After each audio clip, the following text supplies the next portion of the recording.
How are we getting on today, folks? How are things? In today's video, today is kind of an introduction video and a quick little yard tour as well. People have been asking for a quick tour of the yard and stuff, so I will give you a quick one. But again, down the line, I'll go into more detail in the sheds and that, and especially for the winter, because I'll be working in the yard more. When the weather gets bad, I'll be spending more of my days in the yard and in the workshop and that. So anyways, but this video is because we have hit 1,000 subscribers. We hit 1,000 subscribers Sunday, and Sunday last week. You'll be watching this on a Sunday. So last Sunday we hit 1,000 subscribers and we're gone over 1,200 already. So that is all thanks to you. Fair play to you. Huge thanks to everyone that subscribes and likes and comments and all that, is interacting. A lot of good positive stuff going on in the channel. So it's great. Did not think to be getting this far. I said if we hit 1,000 subscribers by Christmas, said we'd be doing well. But no, absolutely delighted with that now, to be fair. And like that, when something is growing, it's a good incentive to keep going. And when you get the positive comments, as I said, it's a good incentive to drive on and see, because people, you kind of get to figure out what people want. Do they have any interest in watching you? Do they not? So far it seems to be going fairly well. There's a nice mixture in the channel. I think that's one thing that people do like, and there always will be that, because from day one I always said we should make a good channel because there's a big variety of content. So, but anyways, start with a bit, kind of backtrack. But anyways, bit of an introduction. My name is Patrick Courtney, and I am co-owner of Courtney Brothers Contracting Limited with my brother Joseph. Also have other brothers and nephew that do work here and that kind of part-time on and off. So that's us. We're based in Galway, not a million miles from Tuam. Set up in 2016 in March, I think. Yeah, maybe April. I'd say April we started the company. We bought a tractor, the 661 Dites. Just bought that off a fellow I knew the tractor for years, and bought that. Yeah, March 16 I bought that because I just came home from New Zealand, and I was watching that tractor the whole time I was in New Zealand, because he had mentioned that he was going to sell it or thinking about selling it. So so bought that. Then we bought out a local contractor that we used to work for. He'd done baling, just baling. Now he done other counts work on that as well, but we bought out the baling side. The F5500 we have now, and a 991B McHale wrapper. Bought that, and there was our old rake as well.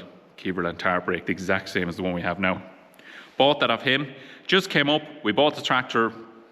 He kind of said that baler looked well behind the tractor, and kind of start from there. Bought that, and then so we done that year baling, got on well, kind of gathered most of his customers, and we'll say kept most of his customers, gathered a few ourselves, had a nice smooth year, kind of good luck, just went well. Gearbox actually went to the baler, right? That was the only thing that happened, but things went well for us. We bought a Malone mower, a 960, directly off Malone's. That's the first time I got to know the boys of Malone's, Mike himself and Jarlath and Kevin as well. Sound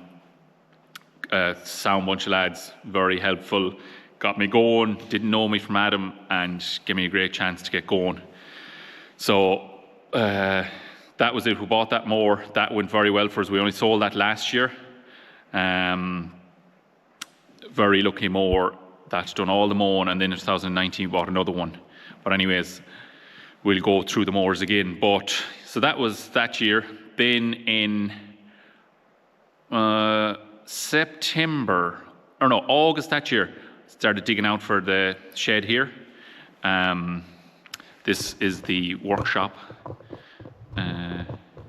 Started digging out for this. August 2016 this started, and put up this shed. and we then also bought a 5-ton digger, a little Zaxxas 5-ton ZX50, bought that, and then the January of 2017 we bought the tanker and agitator, the high-spec tanker, as you've seen in other videos, and the NC agitator. Bought them, and in February we bought the Fusion. So kind of done a lot of buying and kind of got access to finances and stuff. So it worked out well. We have all that gear all the time, bar the rake and the old mower, the 960. So worked out well. We also actually had the brother bought a 6800 John Deere off the lad we bought the baler off as well. So we had that for the first year, wrapping and mowing and raking and that. So we had the 94 661 Dites and that. So that was kind of the first year. We had the Fusion. We had a good bit of gear for the next summer, and we worked away. At that. I'll get my there now. The following year, then we bought our second 661 Dites, which we have sold again in the meantime. And then we moved on, bought the digger, the 130. We traded in the little 5-ton digger for the digger we have now, the Zaxxas 130-1, and just started picking up bits and pieces along the way. And what else did? We had the digger then at that stage. So then in 2019, the hopper came up for sale, the one we bought. That hopper came up and the run of work off a lad over the road. So we just instantly grabbed that, and that's worked out well. We've 6 seasons done with that, working very well. Then what did we buy after that? We bought the 820, the Fendt 820 in 2020. Like that, we had another Malone more bought, but I'm trying to think of the bigger things. Bought the Fendt 820, and we bought the 638 the same year. Well, the brother bought the 638, and we just hired off him, so it works out well. It's here all the time. We hired that to do all the rake and all that. Great little tractor. Then after that, kind of moved on. We went into the hedge cutting with the digger. Bought a second-hand saw, and a flail. We're at that maybe 4 or 5 years now. I don't know, about 4 years, I'd say. It's going well. Busy at that at the moment. Very busy. Nice steady run of work. Nice for this time of year filling in, because weather doesn't matter hugely. Although ideally doing it in dry weather, but doesn't stop you like. So it fills in a gap this time of year, and it fills in a gap again in springtime. But we working away at that, nice and steady. We added the tree shears and all that then as well in the meantime for the hedge cutting side of things. What came up after that? Probably the second hopper then came up last year. As you've seen in last Sunday's video, or Wednesday's video just gone. Just came on that, took a chance, bought it, it's worth what we gave in parts if you broke it down, so couldn't go too far wrong. Bought it, do a little bit of work, but if you want to know more about that, just watch last Wednesday's video if you haven't already seen it. And then after, let me see, where will we go? We'll go to the yard now around here. That's kind of the rundown of what we're doing. We bought the new 516 this year then. That was a very big step for us, buying the new tractor. Had it in the head kind of for the 10th year. We've 9 years done now, going into our 10th year. Will be next year, I was saying, to buy a new tractor would be a great milestone for that. But we kind of didn't have the patience to wait, I suppose. So we have the new 516 there now. So anyways, this is our workshop. Show you from outside. 60 by 40. We have it up. So it's 8 years, or heading for 9 now. Put that up 2016, the back end of 2016, and then after that we expanded this yard out a bit Then went up the side of the shed here. Hopefully that sun now isn't annoying you too much. Went up the side of the shed here, opened this out. We had a power line crossing right over here. And when I was going to put up this shed, then we had to get the power line moved. Well, actually, the original plan of this shed was to have it in here closer, just having like maybe 15 foot between the two sheds. But the power line was there, so the ESB were just like, there was maybe a waiting list of a year at the time. I don't know, with COVID and everything. So ended up that shed was pushed up there, which I'm absolutely delighted for, because we have a fine big yard here. We concreted this only last December. The weather was fairly good, got it concreted. But yeah, anyways, this shed went up 2 years ago then.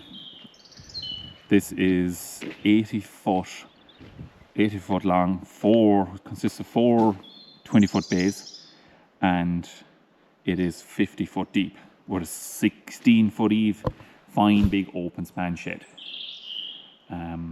Very happy with it. And the choice in that, didn't put in a concrete floor because didn't think it was necessary at the time. With finance and that, I thought money would be better spent doing other things, and we're kind of stretching the budget at the time putting up this shed. So I am thinking about putting roller doors here in these 2 bays. This is a 40 foot open here. You can see the big heavy beam. That's 40 foot open, which is a super job. Just for backing in. This is where the main traffic is. This, we'll say that every day I come home during the summer, the mower is always backed in that side. For the winter now, the low loader will be backed in there. So you just get, that's free always. And this will be free. Get this stuff washed the next couple of weeks and away and tucked in. You can really pack stuff into this shed. But as you can see, it's unorganized. Just stuff is just thrown in for the moment, which is fine, but I need to organize it now inside the next couple of weeks. Ideally, if I got a wet week, I'd love to take it off, just stop the digging, get everything washed and backed in, grease them up, oil them up like some mowers, have them ready to go for next summer. So that's this shed anyways. Yeah, as I said, might do a bit of concrete in the floor at some stage. Just I was thinking it'd be handy if we're doing a long-term project on the hopper or on a tractor where you could work away here. You know, if you had one of the bays concrete or even half of it. But as at the moment, I'm almost thinking of putting 2 roller doors, because we are east facing, but we are getting weather in there. Like, it's coming back in. The weather is coming into the front wheel of the Dites up there. The rain on a bad day, and even further on a blustery owl day. So that was this shed. It's up 2.5 years now, I'm fairly sure. Well worthwhile putting up. And as you can see, 100% needed, because this shed will be absolutely packed by the time the hoppers are in, low loader, implements, stuff that should be gone in already. So anyways, yeah, last year then we've done this thing here, this bit of concrete, down that wash bay. Still need to make the grid first. Usually just park something over it to stop anyone driving into it, and put a mass concrete wall at the back as well, just to close it off, because it's, you know, it's a possibility of roofing it again. You get a nice handy air roof over that. Not in the cards at all at the moment, but it's always an option, because I thought it was a smart idea concreting this here than going putting concrete in the shed, because you can do all your washing here and just scrape it all up afterwards. Looking into getting a brush for the forklift, for keeping it clean, because it's quite a big area. It could be dirty out to here and back to the wall if you did a day or two washing, and just quite a bit. For if you have a tool for doing it with the forklift, it might be more fun and more of a chance of doing it. So that is it anyways. You've seen this corner here, that's kind of a rough and ready corner. You know, the way everyone has a corner where you just kind of throw shite. That's ours at the moment. This end of the yard isn't finished yet. I have a pile of gravel up there I want to just to open that up a bit more, fence the field off, close it off. But I do plan on pushing the yard back a bit more, because despite it's a nice big area, but it does get cramped. That's our implements area, buckets and all that. That's the 820 and the low loader there. And our dump trailer, you would have seen a lot of this. That's the Hearn trailer. That's not ours. I have got to use that for doing a job, which should possibly in a video. Yeah, possibly. And we've done this mass concrete wall here. It's only done for a couple of weeks, so next time the digger's home, I need to backfill that there to close the yard off again. And there is a gate in the process of being made for down here to close all this up. So yeah, that's kind of a quick tour, walk around.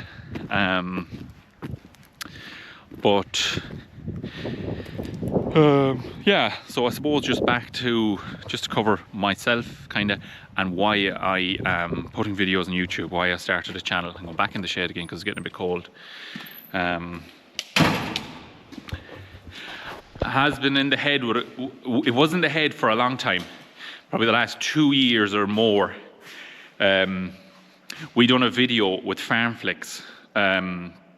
It was released this time last year, September of last year, and just got on well and enjoyed making it, and kind of, I suppose, putting ourselves out there.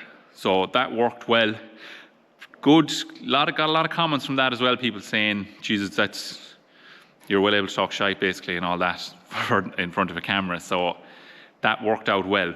And people seem to got a lot of, as I said, positive comments and all that. So that worked well. And I was in the head, and I might briefly mention it to someone to say, geez, I wouldn't mind doing the bit of the YouTube, or people might say to me, geez, you have great content for us. So been thinking, but just to take the leap of, I suppose, putting myself out there out in the real world, I suppose, or like you're out in the open when you go on YouTube, because everyone can see what you're doing, what you're at, and they can even hear now in the workshop, everything is opened up. Someone might see some in the background of a video there now, and you could get slated on it. But that's just not the risk you're taking, but it's the cost of doing these things. But so far, a lot of positive stuff and all that has came up comments and all that. So, and even just talk to people that seem to be enjoying the channel. So yeah, it's going well. And yes, and also my girlfriend that's editing this video gave me the push as well to do it. So it's good. It was just good, and I had it in the head and probably needed the push to do it. So it was great to get that. She's also part of the channel as well, but you won't be seeing her probably. It's background editing, all that kind of crack. So because my time is just a bit limited for that. But yeah, so far so good. We're going to do the 2 videos a week for the moment, and doing our best, and will be, to be consistent with them. I just think that's important with times, and try to get a good video out there and be regular, be consistent. Anything I've done so far with all this business or anything, I found consistency is very important. Even the days you mightn't feel like doing it, or getting up or that, or heading off early to work, you get away without doing it. Just do it, and it pays off. But that is kind of the story, I suppose. Like, this is all off the top of my head now. I haven't prepared any of this really, only mentally, I suppose. But anyways, we've taken the plunge to do the YouTube, taken the leap, I suppose, and it's going so far so good. I have a lot to learn from it too, even with issues with drone footage there and that. I wasn't using an SD card in the drone. It was saving onto my phone, and then the videos, there was a couple of videos that weren't great because of that, but it's a learning curve for me and my girlfriend, so we're picking up on all them bits. So even just what to put in videos and all that, but I'm literally filming what I do on a day-to-day basis. I'm not going out there to make a video. I'm picking up the camera while I'm working. YouTube has pushed me to start the iMac, I will say, because I just had it in the back of my head. I said, that's going to be a good video, and made it, and it's got on great. Like that video has gone over 10,000 views in a week, or it was gone over 10,000 views in less than a week. So it's good to see that, and things growing and that. But so a lot of things to do now, a lot of jobs in the head for YouTube videos and all that. It's good. I find it good. I like making the videos, and I like the thought saying, I'll do this now next week, and I'll film that, and it's just might be something that's on the long finger, and it just gives you the push to do it. And my general day-to-day work, then the digger work, that's just all work that I'm at. So I'll bring the camera with me, and just learning what to film and bits to put in, get the drone up, just keep the push on. And just also where I'm working in farms and all that, to kind of respect their privacy, not to be like in around their yard with the camera and all that sort of stuff. I'm not going to be doing that. And if I was at like interest in work that I thought might be valued in the video, I would certainly ask for permission or that. So it's just to watch that. I don't want it to interfere in a bad way with the work I'm already at, because we have built up a great run of work with the contracting, which I haven't really said, but yeah, we've a great run and great customers there. So I don't want to interfere with that. And that was the thing that was kind of pulling me back from doing the YouTube work. So taking the leap, and it's going so far so good anyways. That's all for this video, I think. I've rambled on enough. There isn't much action in this video, but it's kind of this is my introduction basically. So I hope you enjoyed it. I hope you enjoyed all the videos so far. A lot of you seem to give them the thumbs up on YouTube and comments and that, which is great, and that all helps as we're going along too. It gives me a bit of feedback, even the comments. So it's great. But yeah, a lot of good videos coming up now of different stuff, more in the yard, in the shed, get stuff washed and going through stuff. So there'll be a mix match different videos. But that's it. Anyways, I'm going to leave it at that for today's video. If there's anything else you want to see, that was a kind of a brief tour I gave you there. There isn't a whole lot to see, but if you want to see more, if you give me ideas what you want to see or anything like that, just drop it in the comments, and I'll do my best. Thanks for supporting the channel so far, and if you haven't, don't forget to like and subscribe. Gives a fair boost, things. So, and we'll see you in the next video. Cheers. Thanks for watching.